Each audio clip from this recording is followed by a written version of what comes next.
Good morning friends, atomic classes में आप लोगों का स्वागत है। फ्रेंड्स, मैंने आप लोगों को पढ़ाया था चंद्रगुप्त वाला वो चैप्टर पूरा हर्यक वंश का।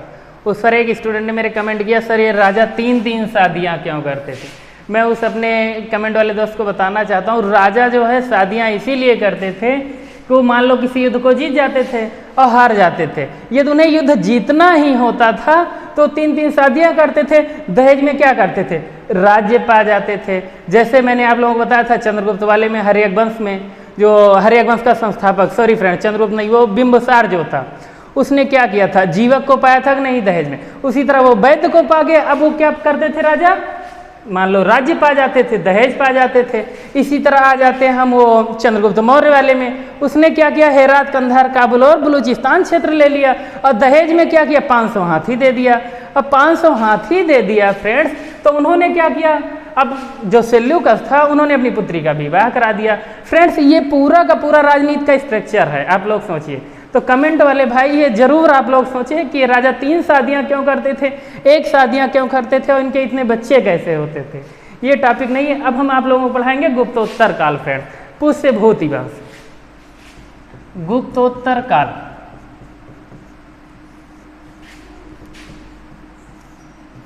पुष्य भूति वंश।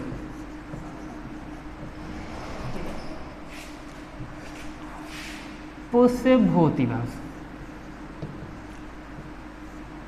फ्रेंड्स, इससे पहले जो चला था वो गुप्त काल था। अभी आ गया पुष्य भूति वंश। अब इसमें इस राजा को देखिए, अब इन्होंने अपने ही नाम पर क्या किया, पुष्य भूति वंश की स्थापना कर दी। मीन्स राजा भी अजीब, एक तो अपने वो सेनापति जो होता था लास्ट में, वो अपने राजा को मारता था, राज्य की स्थापना करता था। अब पुष्य भूति देखो, अपने नाम पर ये क्या किया, पुष्य भूति वंश की स्थापना कर दी इन्होंने, पुष्य भूति। तो इसका संस्थापक कौन हो गया, पुष्य भूति। और इसने राजधानी जो बनाई थी फ्रेंड्स, वो थानेसर हरियाणा बनाई, थानेसर हरियाणा। अब इनका पूरा का पूरा जो किस्सा है फ्रेंड्स, ये इसी में खत्म हो जाता है। अब इसके बाद आता है फ्रेंड्स जो है वर्धन वंश। अब हम देखेंगे वर्धन वंश के बारे में। चलिए, वर्धन वंश। अब देखिए, इस वर्धन वंश में इनका सरनेम लग गया है, प्रभाकर वर्धन। अब ये वर्धन वंश जो है अपने सरनेम से इन्होंने क्या किया, स्थापना कर दी राज्य की। कौन था संस्थापक, प्रभाकर वर्धन, प्रभाकर वर्धन। अब देखिए, इनका सरनेम वर्धन और वंश भी वर्धन। इसी तरह जो है उसमें शिशुनाग वंश वाले में था, नाम शिशुनाग और वंश का भी नाम शिशुनाग वंश। तो फ्रेंड्स, ये हो गया प्रभाकर वर्धन। इनकी जो शादी हुई थी फ्रेंड्स, वो यशोमती से हुई थी, यशोमती, जिससे इन्हें 2 पुत्र और एक पुत्र की प्राप्ति हुई थी। फ्रेंड्स, जो 2 पुत्र थे, बड़ा वाला राज्यवर्धन, राज्यवर्धन, और सेकंड जो था वो हर्षवर्धन। ये वर्धन वंश का सबसे महान शासक था हर्षवर्धन। उसके बाद जो पुत्री थी फ्रेंड्स, वो राज्यश्री। कौन थी, राज्यश्री। ये नाम देखिए, ये गुटका से मैच कर रहा है इसका नाम, राज्यश्री।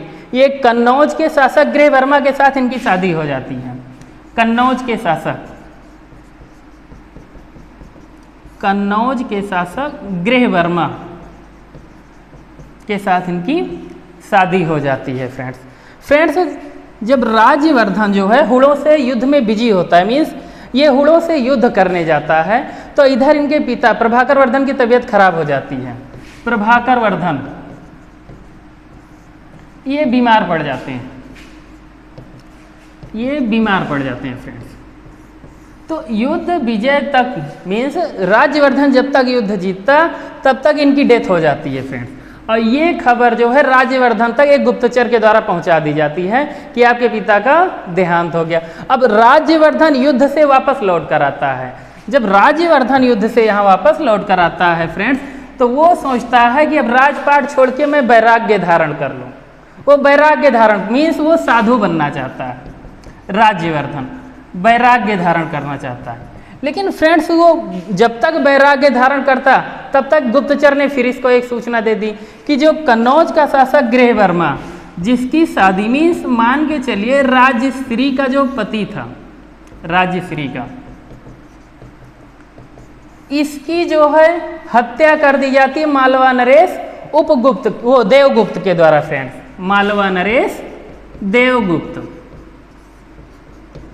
मालवा नरेश देवगुप्त के द्वारा जो है इनकी क्या कर दी जाती है, हत्या कर दी जाती। अब फ्रेंड्स राज्यवर्धन जो है हुलों से युद्ध विजय करके लौटा था, अब फिर जो है ये देवगुप्त से युद्ध करने चल पड़ता है। फ्रेंड्स राज्यवर्धन जो है जब देवगुप्त से युद्ध करने जाता है तो राज्यवर्धन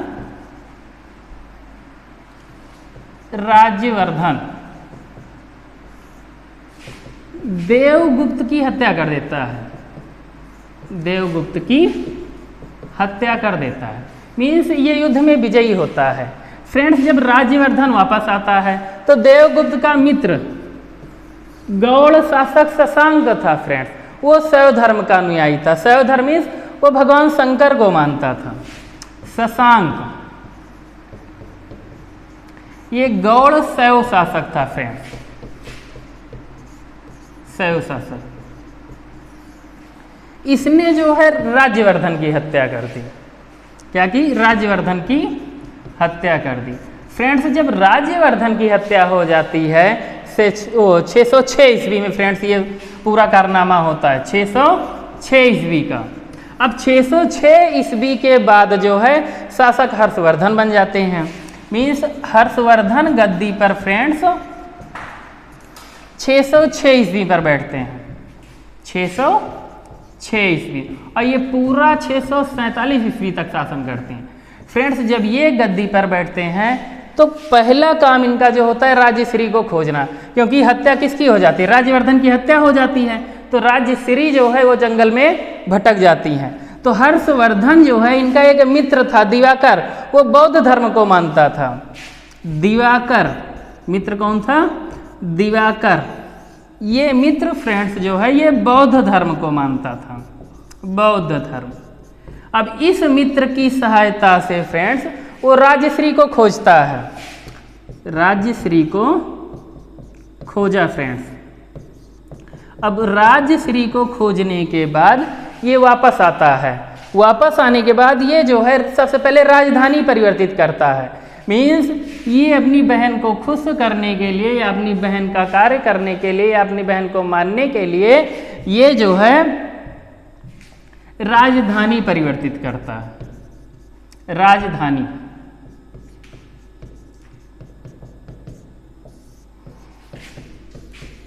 राजधानी परिवर्तन, ये कन्नौज राजधानी बना देता है फ्रेंड्स। वैसे भी फ्रेंड्स जो घर में औरतें होती हैं उनको मनाना बहुत दिक्कत होता है, ठीक है।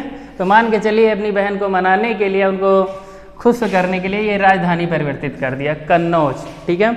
अब जब ये राजधानी कन्नौज बना देता है फ्रेंड्स तो इसके बाद जो शासनकाल में मीन्स ह्वेनसांग, ये चीनी यात्री था। ह्वेनसांग जो मेन टॉपिक है इसमें वो है ह्वेनसांग। ह्वेनसांग भारत आता है 629 ईस्वी में लगभग। ये 629 ईस्वी में ह्वेनसांग भारत आता है और ह्वेनसांग जो है 6वीं प्रयाग सभा में भाग लेता है। किस प्रयाग सभा में? 6वीं प्रयाग सभा में भाग लेता है। फ्रेंड्स हर्षवर्धन जो था ये दान भी करता था। हर्षवर्धन जो था ये प्रत्येक 5वें वर्ष जो है ये क्या करता था? दान करता था और दान में अपना सर्वस्व दान कर देता था ये। तो ये 6वीं प्रयाग सभा में फ्रेंड्स भाग लेता है और ह्वेनसांग को जो है नीति का पंडित या यात्रियों का राजकुमार कहा जाता है। नीति का पंडित ह्वेनसांग को, नीति का पंडित। नीति का पंडित फ्रेंड्स आप लोग सीधा सीधा इसका अर्थ लगाइए कि ये कानून का बहुत बड़ा ज्ञाता था। मीन्स ये आप यदि हम गांव की भाषा में समझे तो ये जुगाड़ लगाने में नंबर ही था, ठीक है। ये नीति का पंडित था और यात्रियों का राजकुमार, और इसे क्या कहा जाता था? यात्रियों का राजकुमार, यात्रियों का राजकुमार। फ्रेंड्स इसका उद्देश्य सिर्फ भारत आना यही था कि जितने भी बौद्ध धर्म थे उसको अपने साथ एकत्रित करके कहाँ ले जाए? चीन ले जाए। आने का उद्देश्य जो था बौद्ध धर्म या बौद्ध ग्रंथ जो थे बौद्ध ग्रंथों को अपने साथ ले जाना, अपने साथ ले जाना। जब ये जो है आया था यहाँ पे भारत में होयसांग शासनकाल में, तो नालंदा महाविद्यालय जो था वो विश्वविद्यालय, नालंदा विश्वविद्यालय की स्थापना फ्रेंड्स कुमारगुप्त ने की थी। नालंदा विश्वविद्यालय, ये नालंदा विश्वविद्यालय भी गया था, नालंदा विश्वविद्यालय। उस समय वहाँ के जो कुलपति थे विश्वविद्यालय, वो आचार्य शीलभद्र थे। कौन थे? आचार्य शीलभद्र, आचार्य शीलभद्र थे। फ्रेंड्स अब आता है हर्षवर्धन के जितने भी दरबारी कवि थे, क्योंकि फ्रेंड्स या तो राजा को जो है संगीत पसंद होता था, तो या तो वो संगीतकार बन जाते थे, या कहीं पर संगीत बनते थे, या उनका मन होता था संगीत सुनने के लिए, तो अपने लिए क्या रखते थे?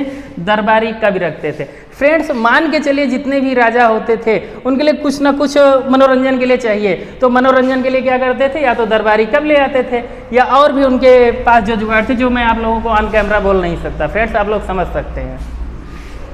दरबारी कवि, दरबारी कवि जो थे बाणभट्ट, उसके बाद मयूर, एक और था फ्रेंड्स मातंग दीवार। कौन था? मातंग दीवार, हम याद रखेंगे। तीसरा मातंग दीवार। ये फ्रेंड्स ये तीनों जो इनके थे ये दरबारी कवि थे, ये इनका मनोरंजन कराते थे। मान के चलिए दरबारी कवि, राजा जहां जाते थे दरबारी कवि को साथ में ले जाते थे, इसलिए वो जो करेंगे लिखेगा कौन? दरबारी कवि या लेखक? आप लोग इतना ध्यान दीजिए। तो बाणभट्ट की जो पुस्तक है, बाणभट्ट की पुस्तक का नाम है हर्षचरित। क्या है? हर्षचरित। और फ्रेंड्स हर्षचरित्र में पहली बार तुला यंत्र का उल्लेख किया गया, मीन्स इस वर्धन काल में जो है तुला यंत्र, जिसे हम आधुनिक समय में जलपंप कहते हैं, जिसका उपयोग हम सिंचाई में करते हैं फ्रेंड्स, तुला यंत्र का पहली बार उल्लेख जो है ये कहाँ मिलता है?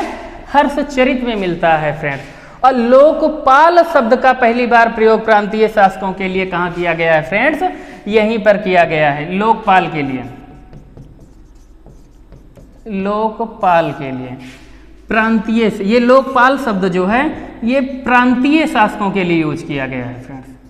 प्रांतीय शासक जितने थे उनके लिए ये लोकपाल शब्द का प्रयोग किया गया है फ्रेंड्स। अब हम देखेंगे इसके बाद जो है इनके कुछ महत्वपूर्ण अधिकारी होते थे फ्रेंड्स। उन अधिकारियों में जो है जैसे अवंती,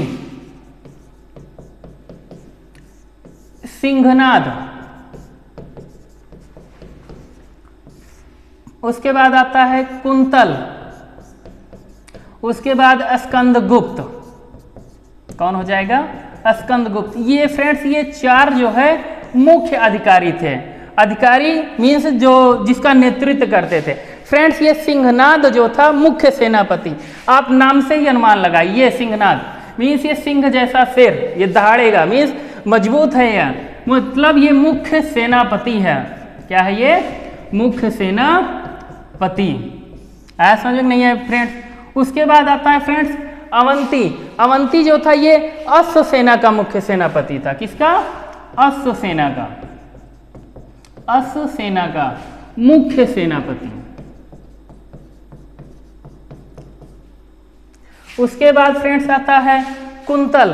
कुंतल जो था फ्रेंड्स ये गलत हो गया यहाँ पे, सॉरी फ्रेंड्स, ये अवंती, ये जो था ये कुंतल। ये कुंतल जो है ये फ्रेंड्स ये हो गया मुख्य सेनापति, सिंहनाद। उसके बाद आता है फ्रेंड्स अवंती। ये अवंती जो था फ्रेंड्स ये हो जाएगा युद्ध एवं शांति का मंत्री। मीन्स मान लो दो राजाओं में युद्ध हो गया फ्रेंड्स, अब युद्ध होगा तो युद्ध खत्म भी होगा और कहीं कहीं युद्ध विराम भी करना पड़ता है। तो जब युद्ध विराम करना पड़ेगा तो आज के समय में राजदूत भेजे जाते हैं कि युद्ध का क्या माहौल है। उस समय अवंती नाम था उसका जो हेड होता था, जो युद्ध एवं शांति का मंत्री होता था। युद्ध एवं शांति का मंत्री होता था, शांति का मंत्री। मीन्स जितना भी है, मान लो संधि करना है कुछ भी करना है फ्रेंड्स, तो जो जाता था हेड वो कौन था? अवंती था फ्रेंड्स। उसके बाद फ्रेंड्स आता है स्कंदगुप्त। स्कंदगुप्त जो था ये हाथी सेना का अधिकारी था। किसका? हाथी सेना का अधिकारी था। हाथी सेना का अधिकारी मीन्स जो गज सेना था उसका ये सेनापति था। उसके बाद फ्रेंड्स आता है कुंतल। ये फ्रेंड्स आखिरी है कुंतल। कुंतल जो था फ्रेंड्स ये अश्व सेना का सेनापति था, अश्व सेना का। अब हम फ्रेंड्स यहाँ पे देखेंगे एक चीज, अश्व सेना का सेनापति था।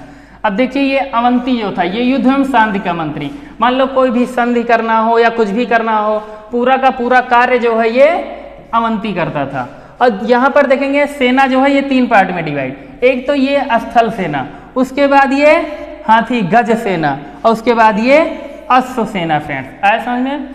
फ्रेंड्स मैं वीडियो को इतना रोचक बनाऊंगा, मीन्स मेरा उद्देश्य रहेगा कि जितने भी समाज के बच्चे हैं जिनको समझ में नहीं आती है हिस्ट्री, वो पूरी की पूरी हिस्ट्री उनको समझ में आए अच्छे से।